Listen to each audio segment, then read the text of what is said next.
Hey guys, Dr. Berg here. In this video, I'm going to share with you how you can eat bacon and lose your fat. And I'm not kidding. I'm actually totally serious. So just hear me out, okay? I have this reference book. It's called Guyton's Physiology. I want to share something with you. But before I do, I want to ask you a quick question. Do you know the hormone that acts as the primary switch that determines whether your body burns fat or sugar fuel? Do you know what hormone that is? Let me share with you. It's on page 930, okay? It says the role of insulin in switching between carbohydrate and lipid metabolism. That means the role of insulin in switching between sugar and fat, all right? When the glucose concentration is low, when there's no sugar in the body, insulin secretion is suppressed. And fat is utilized almost exclusively for energy, okay? So basically, insulin is the main hormone that controls whether you are going to burn fat exclusively or you're just going to burn sugar. Okay? So let me show you something. Okay, so you probably already know that eating sugar triggers insulin, right? And that's part of the glycemic index, which basically is an index of all the foods and how fast they turn into sugar and raise your blood sugar, right? So that's kind of a known thing, and you probably know that sugar is bad, so you avoid it. And some of you are losing weight, but some of you aren't, because the glycemic control over insulin is only 50% of what raises insulin. There are other reasons why insulin could be high, and there's even a scale called the insulin index that I want to talk about. So this is going to shock you. If we take a look at the insulin index, there are foods that do not trigger the glycemic index, but do increase insulin. The ones low on the list are the fats, the butter, the coconut oil, the bacon. Bacon is only 9%. That is why bacon is actually good to lose weight, because it doesn't affect insulin. As we go up the list, the foods that affect it more and more, egg yolks is low because it's mostly fat, but egg whites are 55%. Amazing. It's a concentrated protein. Look at whey protein is 71%. What does that mean? It means that the more lean you go with your proteins, the more low fat, the more it stimulates insulin. This is exactly what people have been focusing on to lose weight, but it's having a rebound effect. It's much better if you have whole fat products. Like, don't buy lean meat, buy the fattier meats, okay? The bacon. And it's totally okay, okay? So that's one thing I want to talk about. Now, there's other things too. All right, so we know certain proteins stimulate insulin to a certain degree, some more than others. We know fat does not stimulate insulin, especially if it's pure fat, and bacon would be more fat than protein. But there's something else, gut hormones. What does that mean, gut hormones? It means every time you eat anything, you're going to get some spike in insulin, okay? Now, what does that have to do with anything? It means this. If you're having breakfast, lunch, and dinner, and you're eating snacks in between, even if they're healthy, you are creating an insulin response. Now remember, we're trying to take insulin and bring it way, way, way, way down, right? So the best thing to do, and this is why intermittent fasting is very, very, very good to lower insulin.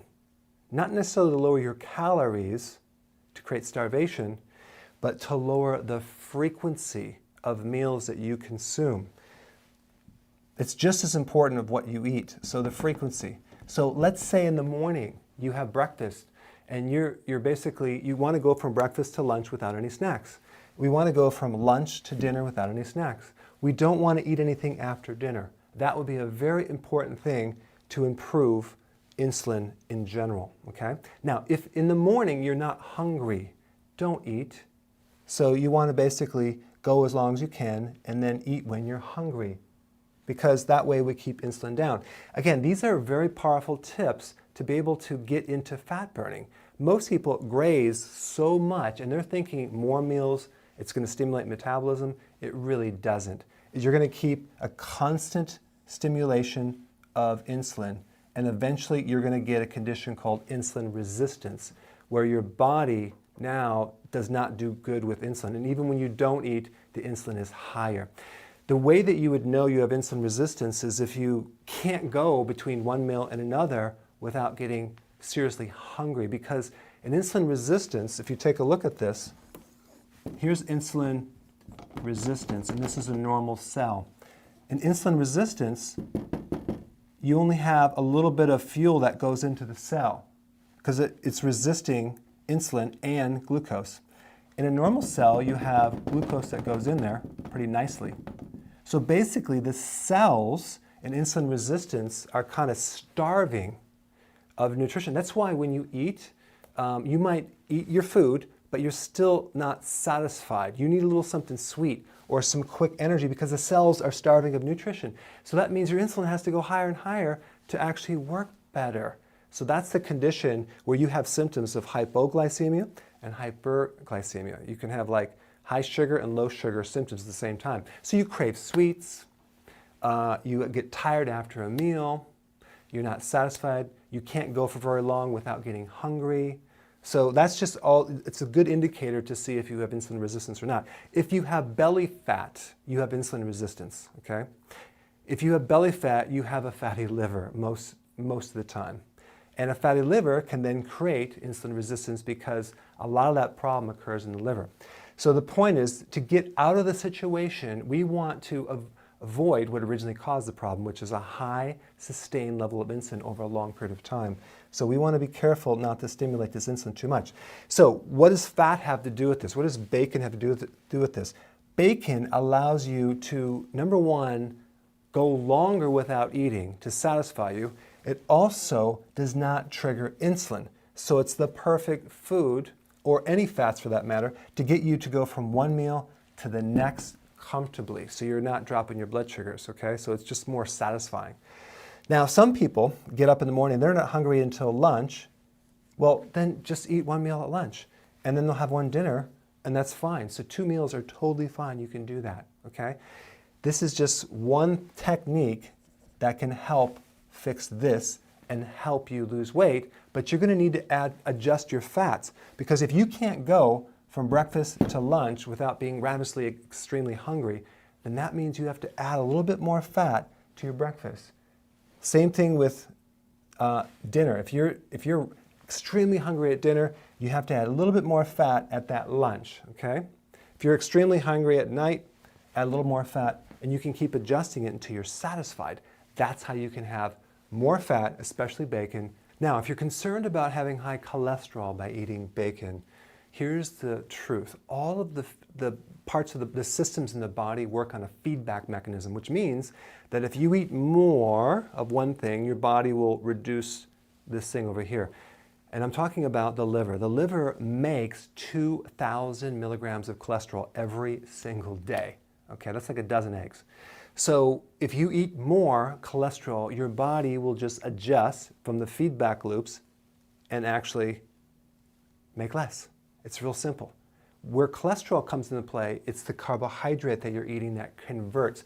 Insulin converts sugar into bad cholesterol and triglycerides. It's not the fat that you're eating that does that. That's been thoroughly proven. I'll put some links below, okay, and you can study that. But I'm not going to get into that in this section.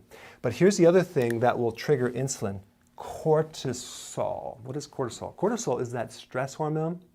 Now, in some of the other videos I've done, I've talked about the relationship between cortisol and belly fat.